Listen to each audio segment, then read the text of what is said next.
Hello viewers, আসসালামু আলাইকুম। যেখান থেকে আমাদের ভিডিও দেখছেন আশা করি সবাই ভালো আছেন, সুস্থ আছেন। তো সকালে খাওয়া দাওয়া করার পরে আর দুপুরের খাওয়া দাওয়া করার ঠিক আগে মনে হয় যে কিছু খাই এমন মন করে। তো বাজার থেকে আনারস নিয়ে আসছি। তো আনারসগুলো অনেক ফ্রেশ ছিল আর অনেক টাটকা ছিল, আর আপনারা দেখতে পাচ্ছেন কতটা রসালো আনারসটা। তো আনারসটা খেতে ভীষণ মিষ্টি ছিল। আপনারা কিন্তু এই সময়ে আনারসটা খেতে পারেন, কারণ এখন হালকা হালকা ঠান্ডা পড়া শুরু হয়ে গেছে। আবার টাইফয়েডও দেখা দিচ্ছে বাচ্চাদের ভিতরে। তো আপনারা যদি নিয়মিত আনারসটা খান কিংবা মাঝে মাঝে যদি খান, তাহলে কিন্তু আমাদের শরীরের জন্য এটা অনেক উপকারী হবে। কারণ আনারস আমাদের শরীরের রোগ প্রতিরোধ ক্ষমতা বাড়ায়, আনারস আমাদের রক্ত পরিষ্কার করে, আমাদের দাঁত হাড় চুলকে শক্তিশালী করে। তাছাড়া গলা ব্যথা, সাইনোসাইটিস জাতীয় অসুখগুলো এই আনারস কামায়।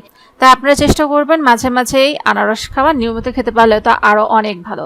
ভিডিওটি ভালো লাগলে লাইক দিন, আমাদের চ্যানেলকে সাবস্ক্রাইব করে রাখুন। আপনি যদি ফেসবুক থেকে আমাদের ভিডিওটি দেখে থাকেন, তাহলে অবশ্যই আমাদের পেজটিকে ফলো করে রাখুন। আল্লাহ হাফিজ।